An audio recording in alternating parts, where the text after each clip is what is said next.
Hey there, drone fans. Rick here again from Drone Valley.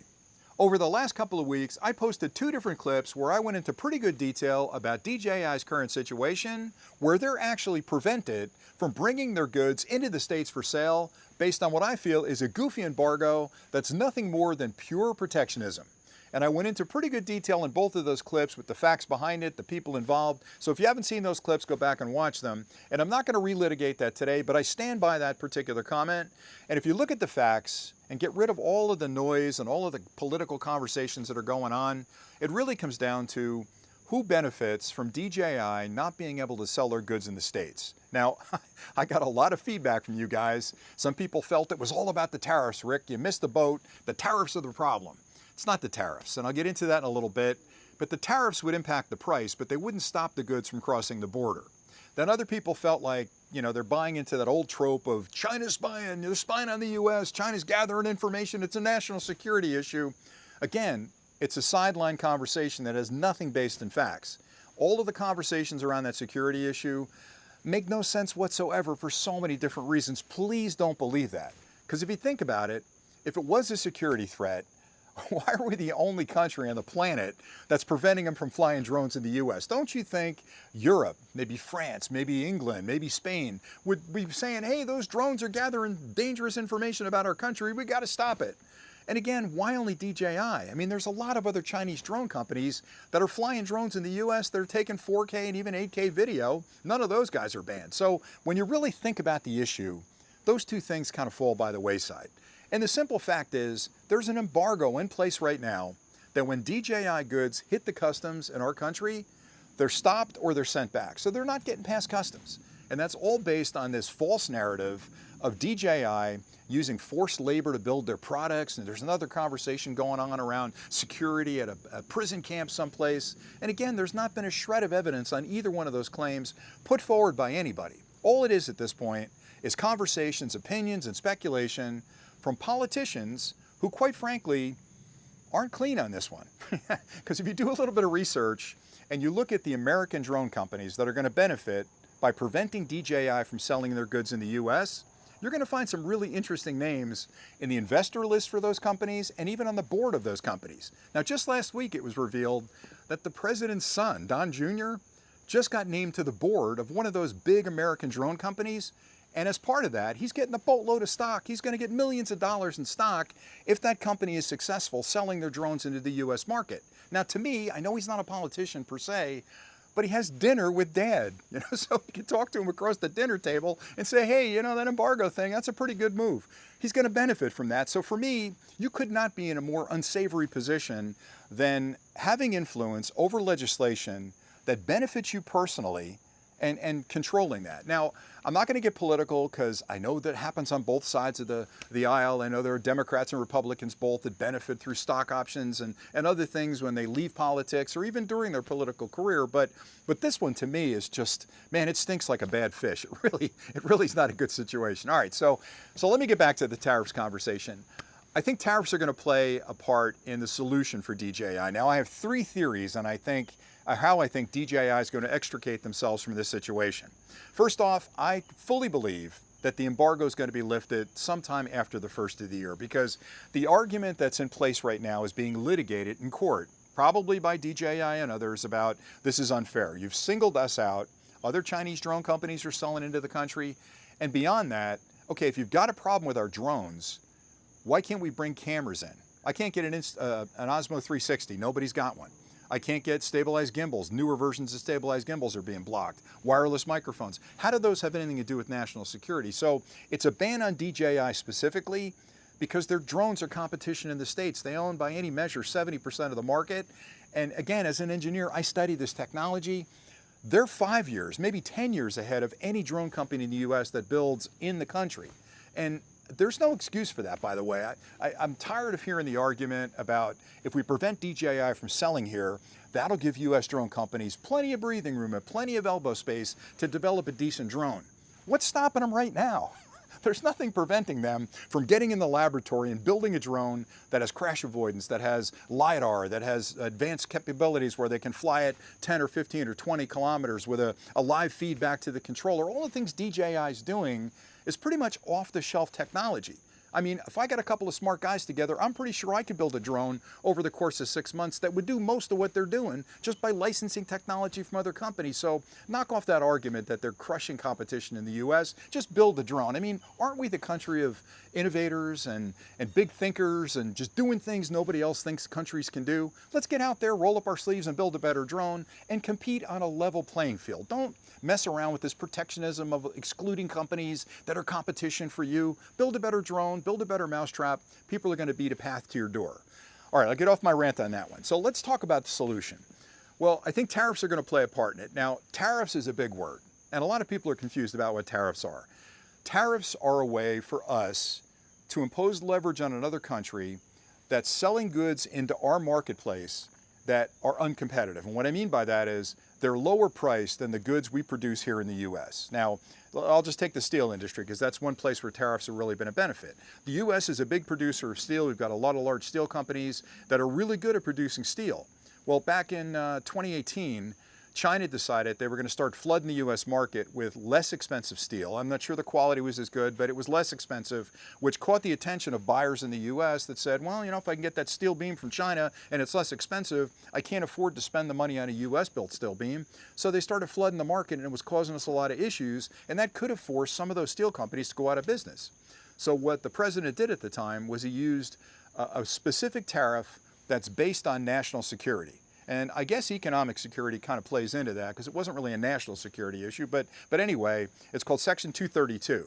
So he used Section 232 to impose a higher tariff on that specific segment, steel and aluminum, coming into the country, which artificially raised the price of that steel coming in to make the US steel more competitive, right? So it gave the US manufacturers at least a fair play in the market space.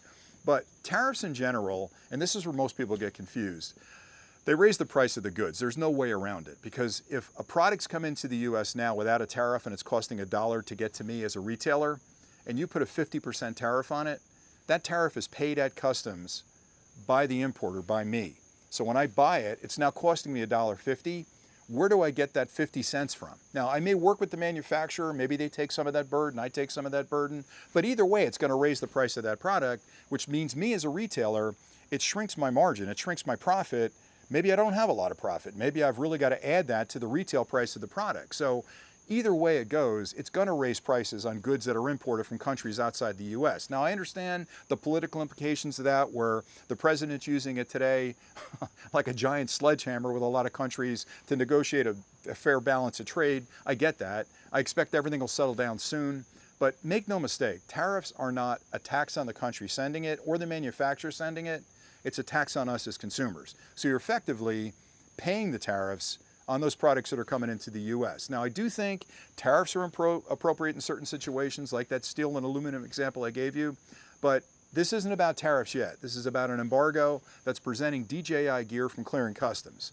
There is a ban potential on December 26th if DJI doesn't clear another security test that's going on right now, where they're certifying DJI gear against some nebulous standard to say, okay, it's safe, bring it in, you're okay. But let's stay on tariffs for a minute.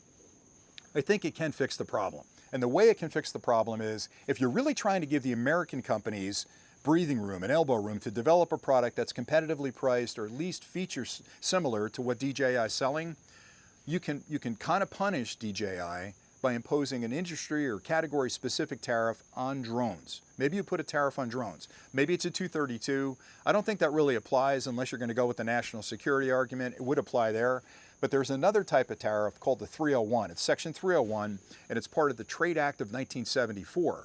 And that's a very specific product-oriented tariff that is really used. It's like a lever you can use if an import is going to cause issues for competitive environments. In other words, if somebody's building something in another country that we manufacture in the US, let's say it's a sneaker, and it's the same sneaker. They're building a sneaker, we're building a sneaker. They can sell the sneaker cheaper by building it in their country because the cost of labor is lower, the regulations are lower, so it comes in cheaper than we can actually build it in the States. The president at that point can say, you know what, that's unfair competition, which I agree with, so I'm going to put a tariff on that sneaker to kind of equalize the pricing so that it's a fair market, and then the consumer can decide, do I want the US version, do I want the Chinese version? And that's Section 301. I think that's exactly what's going to end up happening. That's one of the solutions to get DJI out of hot water, is for the government to say, you know what, these Chinese drones are coming into the States. They're really competing with American drones that are built here. We're going to put a tariff on them to raise the price of them artificially so that consumers still have an option to buy them, but they're going to pay more for them than they will a domestic drone that was produced here. Now, I'm still out on whether we're going to have a domestic drone company building a consumer drone. I don't see that happening because, quite honestly, there's three market segments right now. There's consumers, people that buy a drone to fly it with their family and have fun on a weekend. There's commercial, where people buy it, build a business like I have, where I'll go fly for a farmer and survey a field, or I'll go to a construction site and I'll take pictures and show the builder what's going on. Or there's defense, which is the third category, where all they're doing is building drones to go into war, right? And they want to use those drones for offensive or defensive purposes. Those are three separate categories. Now, DJI has never built a defense-oriented drone. They've built consumer drones and they've built commercial drones, and they're really good at both of those categories. Right now, the US drone market is manufacturing entirely for the defense side of the house. They're not really building commercial drones for farmers, although you can use them, they're dual purpose. They're not really built for that market segment. So I have a hard time understanding how you're going to prevent DJI from selling into the consumer space when there isn't a domestic drone manufacturer for that space, or even the commercial space at this point. But okay, if you're going to do it, put a 301 tariff on top of it. That'll raise the price. Me as a consumer, I'm still going to buy the DJI drone because I love the technology and I think they're way ahead of the competition. But stop the argument that Chinese drones are causing an issue for US drone manufacturers. That's all fluff. That's all about, again, the protectionism of a group of politicians who in large part could benefit from banning DJI drones, that got together with a bunch of lobbyists who were being paid by the American drone companies to drum up these crazy arguments about, oh, it's national security, oh, there's all kinds of issues, and DJI spying, oh, they're using forced labor. They're coming up with new excuses every day, which it doesn't hold water, because the first time you tell me something, if you haven't got a fact behind it that I can find and I can research independently, I'm not going to believe you. And then you tell me something else. No, I changed my mind. It's not security. It's now forced labor. No, it's not. It's this, it's that. It's competition. There's nothing there. It's a bunch of hooey, and it's got to sort itself out. So I think, to get to the point, Rick, at the end of this, I think one way DJI gets out of this quagmire is to accept, not that they have a choice, a 301 tariff on top of their imported goods in that category of drones. Maybe until the US manufacturers develop drones in the States and start building them in quantities that are competitive with their drones, then they could probably have a real market share there at the consumer space or even the commercial space. But for today, again, I think this embargo is based on nothing more than protectionism, because again, the politicians that, if you go to look at those companies, take a look at their list of investors and the list of people on their boards, you're going to see a lot of political names on there, people you recognize. And to me, I don't know how that's not a conflict of interest, because if you're a politician, I want you going to Washington, caring about my life and the things that bother me, high food prices, high taxes, security, all the things that matter to me as a US citizen, that I'm paying taxes for you to go out and spend my money to improve those situations. I don't want to hear about you spending my money to prevent me from buying goods that I'd like to buy from a company that I trust, that I've been using for years. Stop that stuff. Get back to the politician role that you have, that you got elected to do. So anyway, I didn't want to make this a political diatribe, but I can't help it at this point, because it's all about that protectionism. Anyway, that's it for today. Now, if you have a counter opinion to this, absolutely post it in the comments below, because I'd love to hear from you. I really appreciate the support we've gotten on the channel around this issue. And again, I'm not here to make a political statement. I'm here to fly drones. That's what I do. I go outside, beautiful day like this. I'm sitting here in front of a camera talking to you guys. I could be out in the field behind me flying that drone, which is what I'm going to do as soon as I turn this camera off. And that's what it's all about for me, is just enjoying my hobby, having my family, my friends come out with me on a beautiful sunny afternoon in the fresh air and enjoying the hobby. And I hope you guys are doing the same thing. So I promise you I'll get back to those reviews really quickly. But I feel like this issue is so important for our hobby and our industry that, to me, we have to talk about it. We have to talk to our elected officials about it. We got to get it sorted out, because these kind of things foster in the darkness. You know, it's like mushrooms. They say if you keep it dark and you put a lot of fertilizer on it, you're going to get mushrooms. This is a big mushroom. We got to stop this. Talk to the politicians. Bring it out into the light of day. And, you know, let's get behind it. Anyway, that's it for me today. If you have comments, drop them in the section below and I'll get back to you as quickly as I can. Again, I love flying drones. I know you guys do too. So thanks a lot for watching. And until next time, as always, get out there and fly your drones, and happy flying.